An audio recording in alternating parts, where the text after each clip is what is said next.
Secretaria de Estado da Cultura do Rio Grande do Sul apresenta Projeto Sinta, Olhe e Escute. Financiamento Procultura, Governo do Estado, Rio Grande do Sul, Secretaria da Cultura. Ao centro, uma jovem com um livro aberto e fundo predominante laranja. Sentados, um homem de cabelos lisos e curtos e uma jovem de cabelos ondulados e soltos. Muito bem, para mim é uma grande honra estar no projeto do Alexandre Batiste e agora juntos falando sobre audiodescrição poética e audiodescrição funcional. Isso mesmo, Isabel. Não podia ter uma pessoa com mais gabarito, com mais qualidades, do que você, para a gente juntos falarmos sobre esse tema que é tão relevante para tantas pessoas. É verdade. Então, apresentando rapidamente os nossos 2 livros do projeto, Alexandre? Isso aí. O Mãos Mágicas, eu vou abrir ele, e aqui dentro tem o Braille, mas também tem aqui o QR Code com a narração e audiodescrição. E por que, Alexandre? Todos sabem Braille? Todas as pessoas com deficiência visual? Não, é claro que não.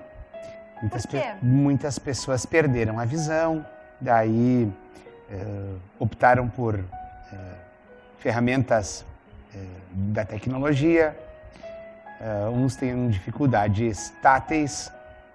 Então, o Braille é uma ferramenta maravilhosa que eu utilizei e utilizo bastante.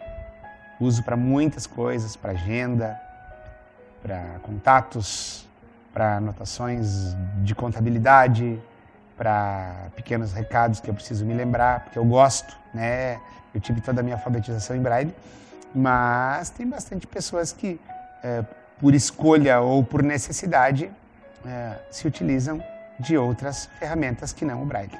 Fantástico.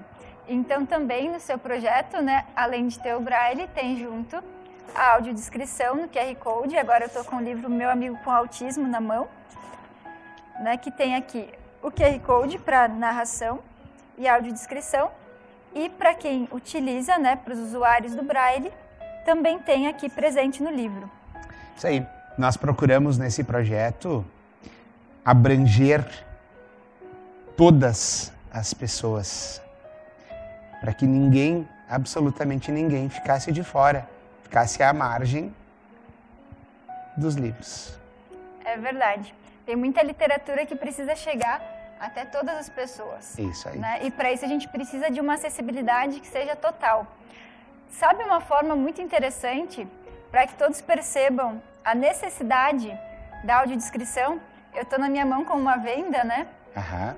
E seria muito interessante que todos os videntes, ou seja, todas as pessoas que enxergam, façam essa experiência um dia, coloquem por meia horinha uma venda e daí vão descobrir como é importante a audiodescrição. Isabel, eu vou ser um pouco mais contundente.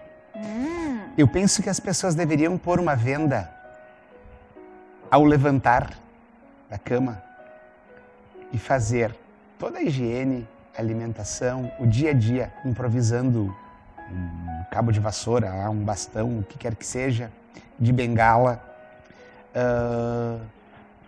se servir, ver que não tem pão em casa, tem que sair para a padaria para comprar e de verdade vivenciar um dia de quem é cego, pegar sua roupa, preparar seu alimento, porque daí de verdade, sem a opinião dos outros, elas vão perceber o que é necessário em termos de acessibilidade, o que entre todas as aspas, a gente está inventando, enfim, criando situações, E o que de verdade é preciso. Tem um obstáculo aqui na minha frente que me dificulta muito. Como é que esse obstáculo poderia não estar aqui, Então, de verdade, várias e várias horas, Eu sugiro, para ser de verdade, para não ser algo, Só meia hora não, Não, eu imagino assim, do despertar ao ir dormir. Uau! Porque isso, cada um de vocês que está nos vendo e nos ouvindo nesse momento, saberia dizer, e eu digo mais, a mesma coisa para a questão da acessibilidade com cadeira de rodas. Como é que eu vou saber o que é importante e o que não é importante se eu não vivencio, se eu só ouço falar? Olha né? que o desafio do proponente Alexandre é maior, hein? Um dia inteiro. Parece que o cego e o cadeirante, né, entre tantos outros, mas falando desses dois, estão pedindo demais, né? Mas só tu vivenciando. Como é que eu vou subir essa escada né, toda sinuosa, toda com uma cadeira de rodas? Não, te vira, tu mora aqui, tu vai, né? Então, realmente as pessoas se colocariam no lugar, verdadeiramente, sem com que a Isabel tenha dito, o Alexandre tenha dito, quem quer que seja, tenha dito. Olha, de experiência própria. Esse é um bom desafio, valeria muito a pena. E também na minha mão eu tenho aqui alguns marca-páginas que são o alfabeto em braille. Ele não serve para que todas as pessoas conheçam braille, mas servem para que algumas crianças, por exemplo, já na escola, quando eu entreguei, elas se surpreendem muito e para que tenham mais pessoas que também trabalhem na área. É uma forma de marcar espaço, isso, né? E exercitem o tato, né? Porque hoje a visão, ela ocupa 80%. Quase que a totalidade, né? Então, eu acho que é importante a gente valorizar, sim, a visão, mas valorizar os outros sentidos também. Isso aí. Então, no nosso projeto, né? Falo nosso por causa que eu me sinto claro. muito junto. Não, mas, Isabel, se tu não fizesse dessa forma, eu ia te puxar as orelhas. Tá bom, então. Então, assim, no nosso projeto, né? Posso falar assim, claro, já que tu disse? Deve. Então, a audiodescrição é feita de uma forma funcional, né? O que significa isso? A gente precisa fazer uma diferenciação bem grande, é quase um abismo entre uma pessoa que nasceu com deficiência visual, que é o caso do Alexandre, isso. E uma pessoa que perdeu a visão com seus 30, 50 anos. Por quê? Porque a pessoa que nasceu com a deficiência visual, para ela, uma boa parte das vezes, pelo menos isso eu falo como Alexandre, nunca a gente pode colocar todas as pessoas no mesmo lugar. Exato. Mas, por exemplo, o Alexandre não tem muito interesse em ficar recebendo as cores, né, a cor do cenário, os objetos exatos e as cores de cada objeto, as cores das roupas, né? Principalmente se aparece 10 pessoas, falar cada cor. Isso. Né? Vira uma decoreba, né, Isabel? Pois é.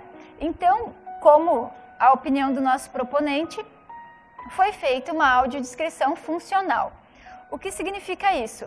Bom seria se a gente pudesse fazer uma audiodescrição padrão, onde tem primeiro a parte falada das coisas mais importantes, que é a pessoa principal, até que depois vai para o cenário.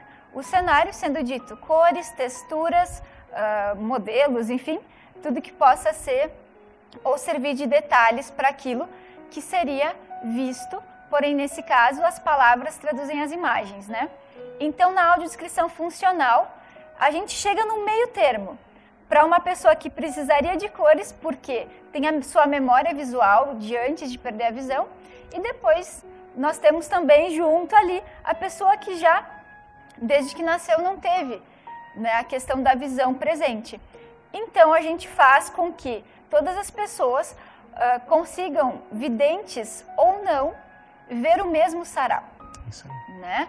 Sem ser de uma forma que o vidente precise esperar a audiodescrição, e ao mesmo tempo sem que a pessoa com deficiência visual tenha que escutar duas coisas ao mesmo tempo, uma em cima da outra, que às vezes perde o prazer da arte, né? E ao mesmo tempo tem também a audiodescrição poética, que daí a gente usa mais para as crianças. Fala um pouquinho para nós da audiodescrição poética.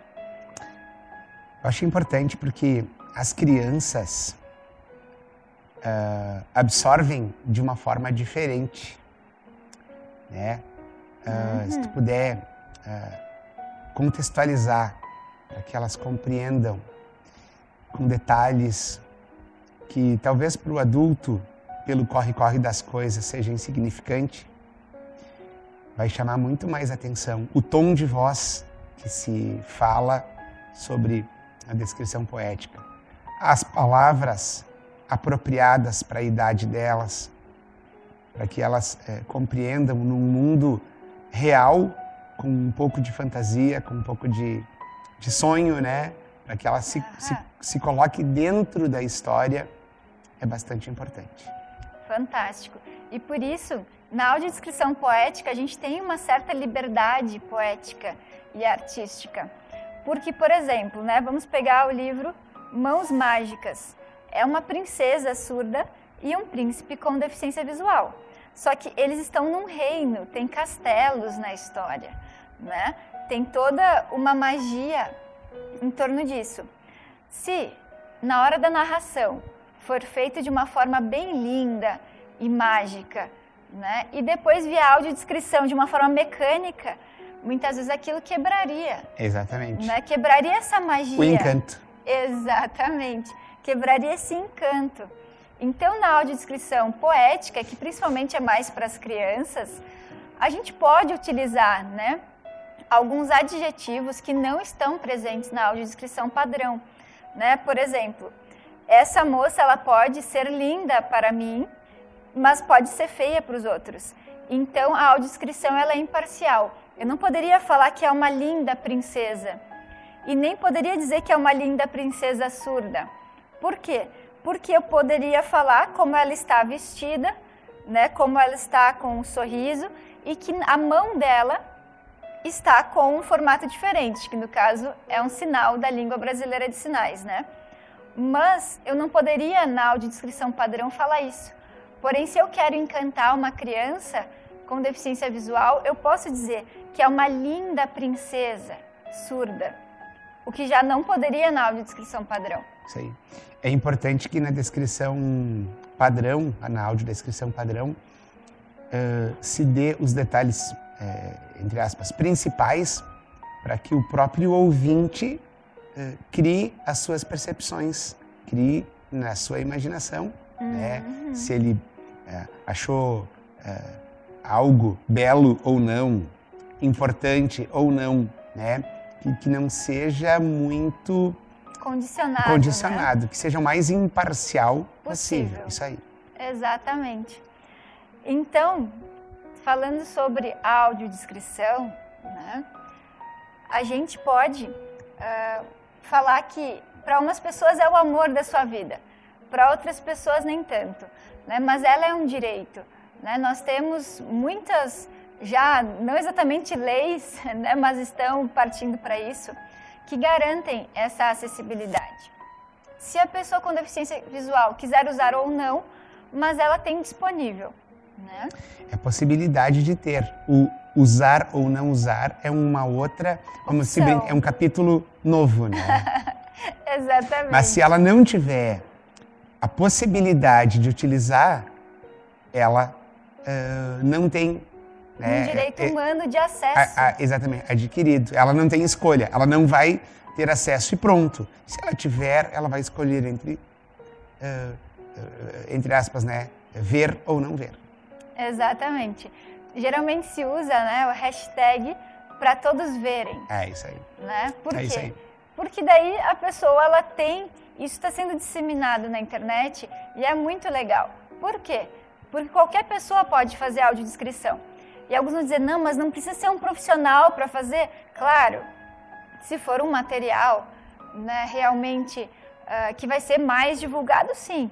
Mas se você vai fazer um vídeo e você tem uma ferramenta simples, essas que se coloca no aplicativo, que baixa no celular mesmo, você pode fazer a sua audiodescrição, que certamente a pessoa com deficiência visual, se ela quer ter acesso, ela vai se sentir acolhida, né? E ao mesmo tempo vai ter o seu direito garantido, né? Então, Alexandre, para mim é um imenso prazer estarmos juntos. Poxa, da mesma forma, eu fico feliz e que esse seja o primeiro de tantos outros que virão, né? E eu sempre digo que é muito importante que as pessoas tenham boa vontade, tem uma verdadeira empatia de se colocar no lugar do outro, de não necessariamente saber como auxiliar, tanto em audiodescrição quanto em tantas outras áreas, mas dizerem assim, ó, estou aqui, no que eu posso te auxiliar?